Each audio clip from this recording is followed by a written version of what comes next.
So we just bombed Iran.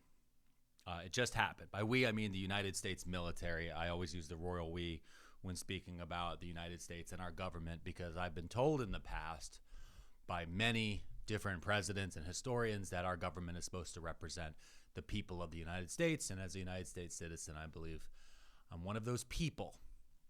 We'll see how much longer that lasts. But tonight, the United States bombed Iran. Today is June 21st.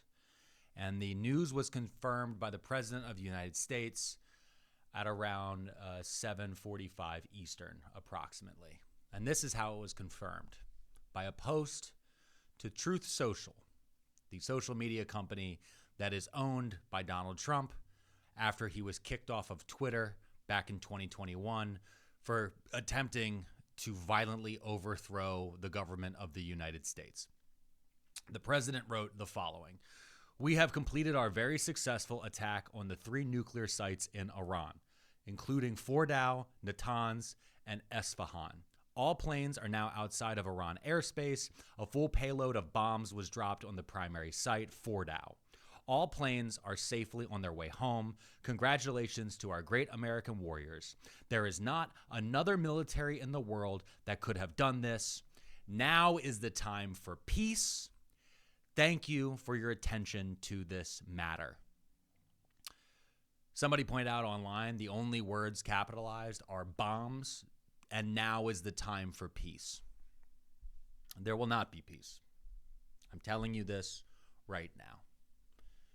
Our president, who is a 79-year-old man with dementia and 2 piss bags strapped to his legs as he thinks fondly of his days with Jeffrey Epstein on a plane, thinks that this makes him a big boy. He thinks that this action and this statement means that he's a wartime president. And he's going to continue to mean and stress that this means that he can't be questioned. That this unilateral action taken by a president without consent of the Congress that most of the country does not want, by generations of people who will feel the effect that he will not be here for, because again, he is a geriatric old man. He has doomed millions. Millions. I'm not going to say that this is going to end in nuclear war. I don't know that. But I do know that the last time a United States president took unilateral action to attack a Middle Eastern nation by claiming that they had or were developing weapons of mass destruction, millions of Iraqi citizens died. Thousands of American troops died and were injured and permanently disabled and more. Trillions of dollars of our treasury was dumped into accounting sheets that we have never been able to figure out where it went. Oil prices spiked. All of these things happened. Global supply chains were and will be disrupted. I'm just telling you now, if you want to know how this is going to go, you just need to go look back 22 years ago to Iraq, but also realize that more of the world is unified and united and has defense contracts and compacts against the United States because this is exactly what we did in 2003. The lies that have been pushed out by Israeli Prime Minister Benjamin Netanyahu, who has been waiting and salivating for this moment for 30 fucking years, are going to lead directly to the deaths of American citizens and conflict and millions of more people. Iranians will die, Israelis will die, Russians will probably die, the Chinese might get involved. So many things are now being left to the hands of a man who oftentimes doesn't seem to know where he is. That's the terrifying moment. We're not here with a great leader, a former general. We're not here in this moment for someone that we would believe is stable. We are being dragged into a conflict by a man I would not trust to drive my child to daycare. And now, He has dropped bombs on 3 sites in Iran, and we don't even know how many Iranians he has directly killed. This is a terrifying moment. Last year during the campaign and all these times, I kept looking forward and thinking if he won, the horrors that we'd possibly see. I kept thinking it over and over and over again. I didn't want to believe that we would have masked men in the streets grabbing people because they're brown and disappearing them.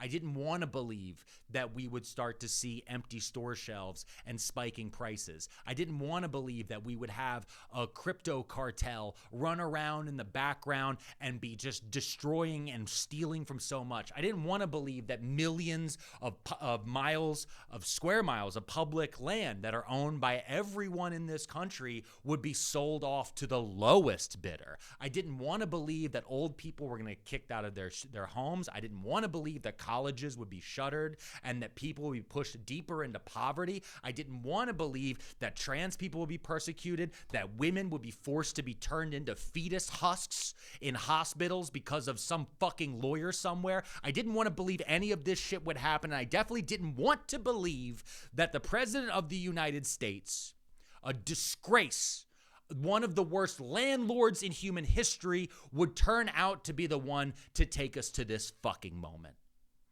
I was worried to tell people that directly because I didn't want to sound like a lunatic, and I didn't want to sound at all like a fear monger. But guess what? The fear apparently wasn't mongered at all. It wasn't done or looked at or thought through or fucking processed. The second time in my life, I'm watching a president lie his way into killing millions. Millions. And it will be millions.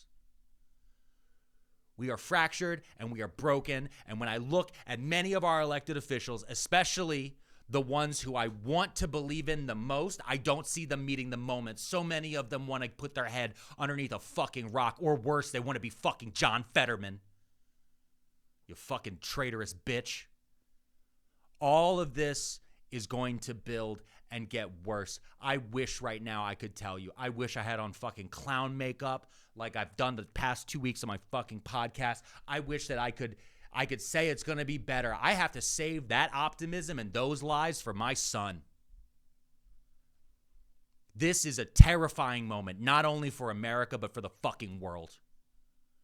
And I don't know of anyone who can talk this fucking madman off this ledge as he dangles the future of all of our children over a fucking highway.